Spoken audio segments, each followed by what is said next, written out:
कई दिनों की थकान और पढ़ाई के बोझ से राहत पाने के लिए इतिहास की पढ़ाई कर रहे चार दोस्त एक हिल स्टेशन पर पिकनिक मनाने का फैसला करते हैं, लेकिन गलत रास्ता पकड़कर एक अनजान जगह पर पहुंच जाते हैं। वो जगह काफी सुनसान थी, यहाँ तक कि कोई जानवर या पंछी की आवाज तक सुनाई नहीं दे रही थी। वो थोड़ी देर ऐसे ही चुपचाप चलते रहे, जैसे कोई अनजान शक्ति उन्हें चलने पर मजबूर कर रही हो। थोड़ी देर बाद उन्हें एक पुराना मंदिर दिखाई देता है, जो पूरा पत्थर में बना हुआ था। वो मंदिर की ओर बढ़ने लगे। चौंकाने वाली बात तो ये थी कि उस मंदिर में किसी भगवान की मूर्त नहीं थी।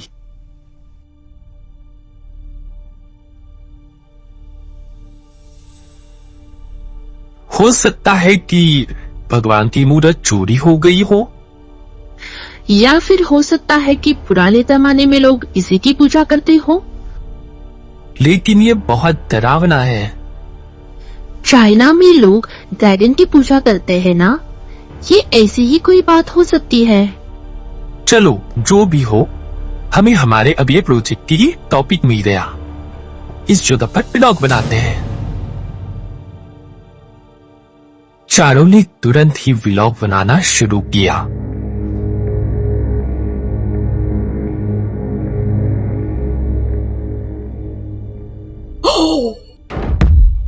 अरे क्या हुआ, तुमने मूर्ति को तोड़ दिया? अचानक हवा में एक अजीब सा बदलाव महसूस हो रहा था, जैसे आसपास कोई ना होकर भी कोई था। सबको ये बात महसूस हो रही थी। उन्होंने चुपचाप वहां से निकल जाने का फैसला किया। सब अपने अपने घर लौट आए, लेकिन उनके दिमाग से वो बात निकल ही नहीं रही थी। उस दिन से हर रात चारों दोस्तों को एक ही सपना बार बार आ रहा था, जैसे कोई उन्हें पुकार रहा हो। दिन में भी एक अजीब सी उदासी मन में छा गई थी। उन्हें समझ नहीं आ रहा था कि दुखी होने जैसा कुछ हुआ ही नहीं है, फिर भी मन इतना दुखी क्यों है। सबको कहीं ना कहीं ये पता था कि ये सब उस प्राचीन मंदिर में जो भी हुआ उसी दिन से शुरू हुआ है।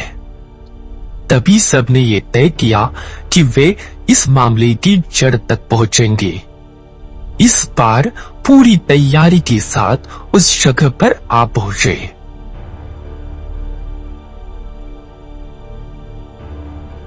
मैंने गूगल पे इस जगह के बारे में रिसर्च किया था। तब पता चला कि कई सालों पहले यहाँ के राजा की बेटी को किसी ने बेरहमी से मार दिया था। अपनी बेटी को खोने के गम में राजा पूरी तरह से डूब गया और वो राज्य को संभालने में असमर्थ हो गया। धीरे धीरे राजा बहुत गरीब हो गया। फिर लोग ये राज्य छोड़कर कहीं दूर चले गए और तब से ये जगह सुनसान है। मुझे लगता है कि हकीकत सिर्फ इतनी नहीं है, कुछ तो है जिसके बारे में शायद कोई नहीं जानता। इस हवा में भी एक गहरी उदासी छाई है। हो सकता है कि उस राजा की आत्मा यहाँ आज भी भटक रही हो। वो उदास हो क्योंकि उसने अपनी बेटी को खोया था और वो अपना राज्य भी नहीं संभाल पाया। क्या करे, कैसे पता करे कि आखिर यहाँ क्या हुआ था?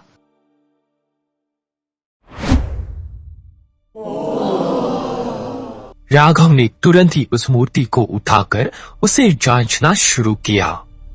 वो मूर्ति बहुत पुरानी लग रही थी, लेकिन उसकी कारीगरी आज भी उस समय की उत्तम कला का एक उत्कृष्ट उदाहरण थी। यहाँ कुछ है, लेकिन ये इस हिस्से पर क्यों बना है? ये तो सभी दिख सकता है जब ये टूटेगा। तो इस हिस्से पर ये डिजाइन बनाने की क्या जरूरत थी? मुझे दिखाओ। ये कोई डिजाइन नहीं है, ये एक ब्राह्मी लिपि है। ब्राह्मी लिपि भारत की प्राचीनतम लिपियों में से एक है। रुको, मैं पढ़ती हूँ। मैं थोड़ा बहुत इसे पढ़ना जानती हूँ। भगवान का शुक्र है, हम में से कोई तो इतिहास की पढ़ाई मन लगाकर कर रहा है। विक्रम वर्ष 101 मतलब ये मंदिर राजा विक्रमादित्य के शासनकाल के 101 साल बाद बनाया गया होगा। यहाँ लिखा है कि राजा दिव्यानंद ने ये कब्र बनाया है। ओह, तो ये कब्र है। राजा दिव्यानंद की एक बेटी थी, राजकुमारी दिव्यांका, जो कि बेहद खूबसूरत थी। बड़े बड़े राज्यों के राजकुमार उससे विवाह करना चाहते थे, लेकिन राजकुमारी दिव्यांका अपना दिल इन गरीब द्वारपाल विश्वा पर हार बैठी। दोनों एक दूसरे से बहुत प्यार करते थे, लेकिन उनका रिश्ता राजा दिव्यानंद को मंजूर नहीं था। वो अपनी इकलौती बेटी को किसी अमीर घराने में देना चाहते थे, लेकिन राजकुमारी दिव्यांका उसी द्वारपाल विश्वा से ही विवाह करना चाहती थी। उसे अमीर पति की जरूरत नहीं थी, वो बस अपना प्यार पाना चाहती थी और उसके लिए उसे जिंदगी भर गरीबी में जीना भी मंजूर था। राजा ने गुस्से में आकर अपने एक सैनिक को द्वारपाल विश्वा के घर उसे मारने के लिए भेजा। उसी वक्त वहां राजकुमारी दिव्यांका कंबल लपेटकर उसे चोरी छिपे मिलने आई थी। राजकुमारी एक बेहतरीन कलाकार थी। उसने अपने हाथों से एक खूबसूरत मूर्ति बनाकर उसे विश्वा को भेंट करने आई थी। सैनिक को पता था कि विश्वा घर पर अकेला ही रहता है, इसलिए सैनिक ने उसे ये विश्वास समझकर उस पर अपनी तलवार से जोर से वार किया, ताकि उसे पीछे मुड़कर विरोध करने का समय ही ना मिले। जब सैनिक को अपनी भूल का पता चला, वो वहां से भाग गया। विश्वा राजकुमारी को बचाने वहां भागा चला आया, लेकिन उसे पहुंचने में देर हो गई।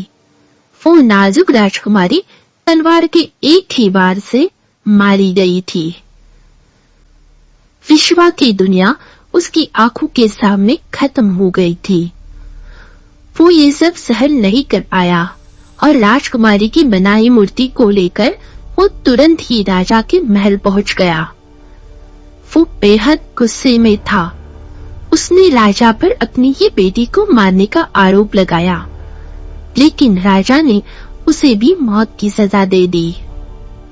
जब वो मर गया, तब अचानक मूर्ति का खूबसूरत चेहरा भयानक चेहरे में बदल गया। उसके हाथ में खिलता कमल भी अब मुरझा गया था। राजा ने अपनी आंखों से ये सब होते हुए देख लिया। राजा ने उस मूर्ति को महल के तहखाने में भिजवा दिया और अपनी प्रजा से कहा कि द्वारपाल विश्वा ने राजकुमारी दिव्यांका की जान ली, इसलिए उसे मौत की सजा दी गई। लेकिन उस दिन के बाद हर रात वो मूर्ति राजा के सपनों में आने लगी और उसे चेतावनी देने लगी कि जिस चीज पर उसे बहुत गर्व है, वो चीज अब उसके पास नहीं रहेगी। राजा को सोने में भी डर लगने लगा और धीरे धीरे उसकी संपत्ति गायब होने लगी। उसके पास अपनी प्रजा का पालन करने के लिए कोई धन नहीं बचा था। तब महल के एक पापा ने कहा कि राजा को कोई भयंकर श्राप लगा है।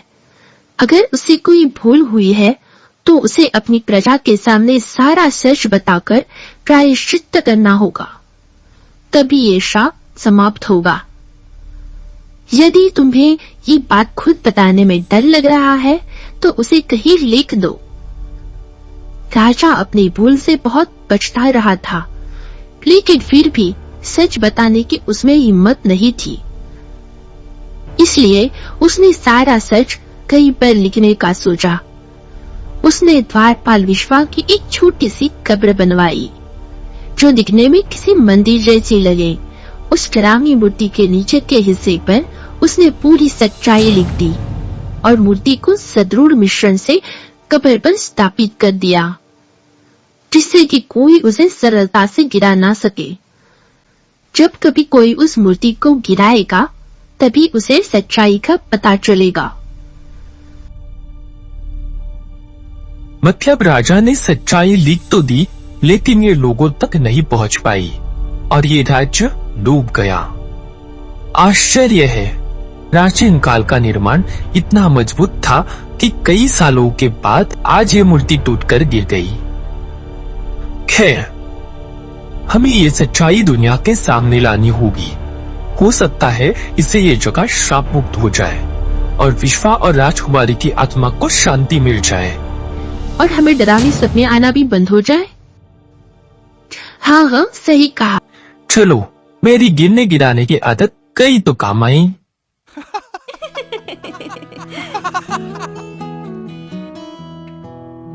चारों दोस्तों ने अपनी इस नई खोज पर एक संक्षिप्त व्लॉग बनाया और उसे इंटरनेट पर पोस्ट कर दिया। देखते ही देखते वो पोस्ट वायरल हो गया। लोग उनकी कहानी को सुनने के लिए उत्सुक हो गए और उन्हें ढेर सारे संदेश आने लगे। उनकी यात्रा का ये अंत एक नई शुरुआत का संकेत था। आज भी ये दोस्त कभी कभी उस जगह पर विजिट करने जाते हैं, लेकिन अब वो सिर्फ 4 नहीं होते। वो जगह अब एक पर्यटन स्थल बन चुकी है। लोग एक गरीब द्वारपाल और राजकुमारी की अमर प्रेम गाथा की निशानी को देखने आते हैं। लेकिन अब वो डरावनी मूर्ति फिर से शांत और खूबसूरत मूर्ति में बदल गई है। वो 4 दोस्त अब उस जगह की हवा में राहत महसूस करते हैं, क्योंकि उन्होंने पहले वहां की हवा में जो महसूस किया था वो शायद ही कोई सबूत बयान कर पाए, लेकिन उनके दिलों में वो अनुभव हमेशा जिंदा रहेगा।